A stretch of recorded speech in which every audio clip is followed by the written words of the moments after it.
8,300 meters up Mount Everest, 27,200 feet. A woman sits down in the snow and does not get up again.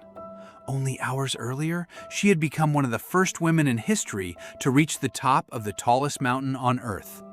Now, she is about to die. Her name is Hannelore Schmatz. She was on Everest with her husband, Gerhard, the leader of the expedition. He was 50 years old and about to become the oldest person ever to reach the summit of Everest. Hannelore had not planned to go to the top herself. That decision came later, and it changed everything that followed. You will hear how she died, the shelter dug into the snow, the frostbite, her final words. But this video is really about something more important than that. It is about why 4 skilled, experienced climbers made the choices that killed 2 of them on one clear but windy night in October 1979. That is the story worth telling here. The story really starts on October 1st. Gerhard, 2 other climbers, and 2 Sherpas leave the South Col at 5:45 in the morning. They reach the summit around 2 p.m. in soft snow and thick cloud, and by 7 that evening, after dark, they are back down at the South Col. At 50 years old, Gerhard is now the oldest person ever to stand on top of Everest. Hannelore had not planned to go up herself. That is not a detail added for drama, it is in the record. She only decided to try for the summit after watching her husband start his climb down the day before. The next morning, October 2nd, Hannelore climbs with 2 Sherpas, Ang Jong-bu and Sunda Ray. On a different rope, among the other climbers, is an American named Ray Genet. Genet is not new to this kind of climbing. He led the first winter climb of Alaska's Denali back in 1967. But early into this climb, he unclips from his rope against the others' objections and starts falling behind on his own. Around 1 p.m., the group reaches the summit, and Hannelore Schmatz is standing on top of Mount Everest.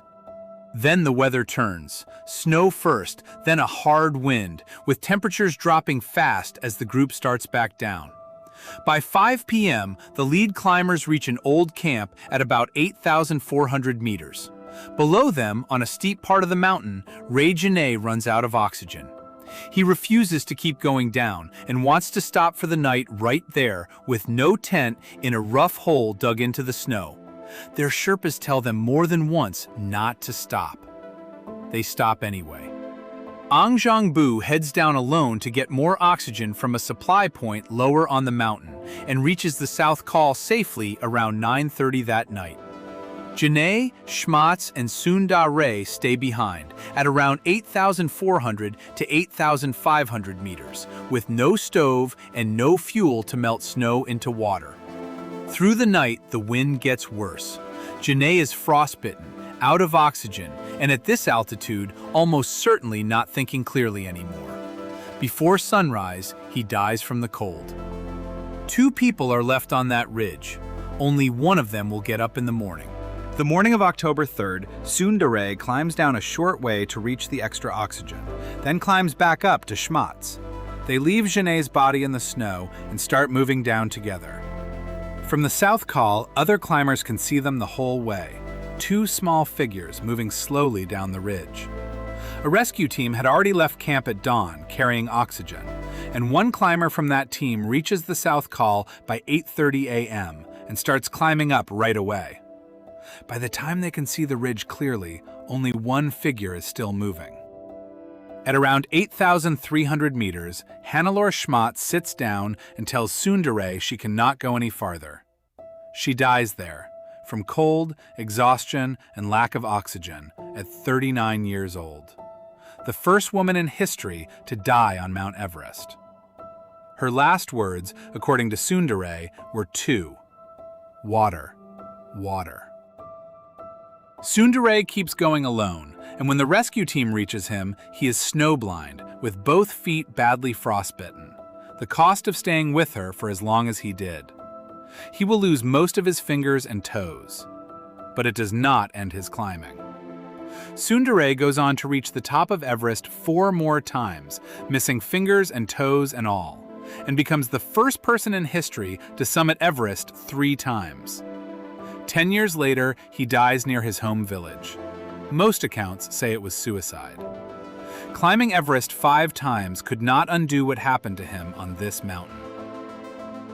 2 days after Hannelores' death, 2 other members of the expedition, Herman Vart and Hans von Kaenel, try to climb back up to reach the bodies.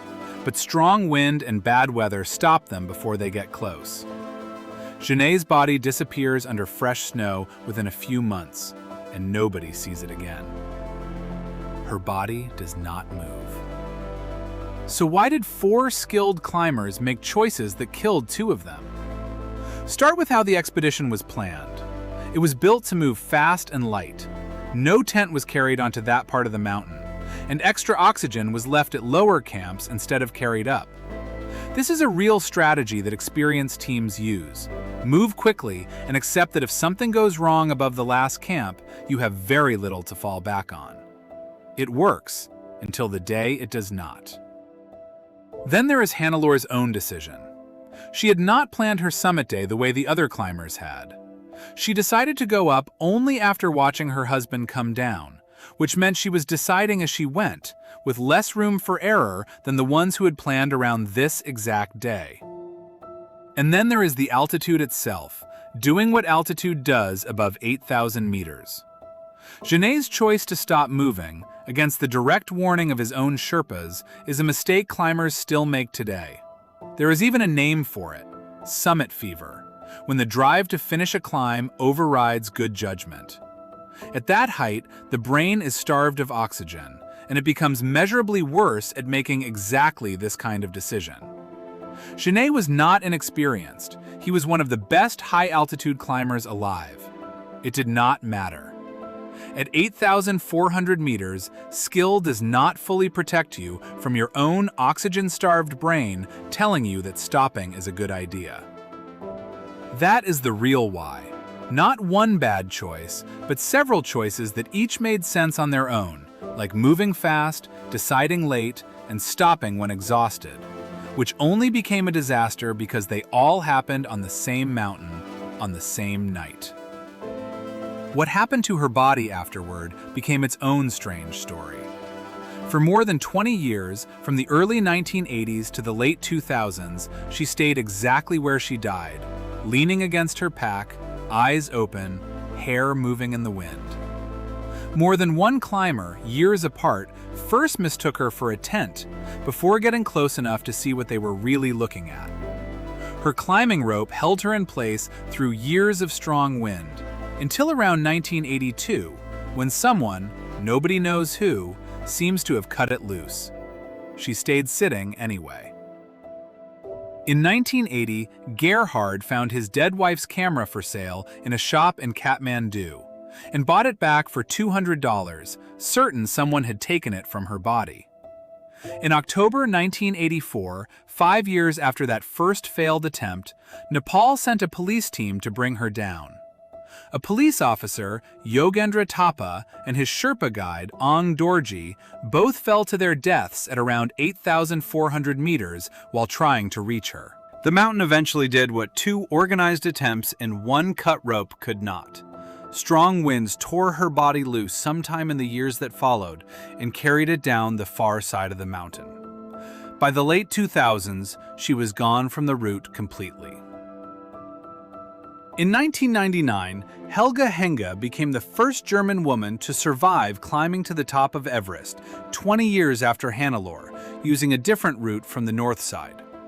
In 2009, climber Billy Bierling followed Hannelore's exact path, same route, same camps, and made it back down alive. Hannelore Schmatz never got that chance.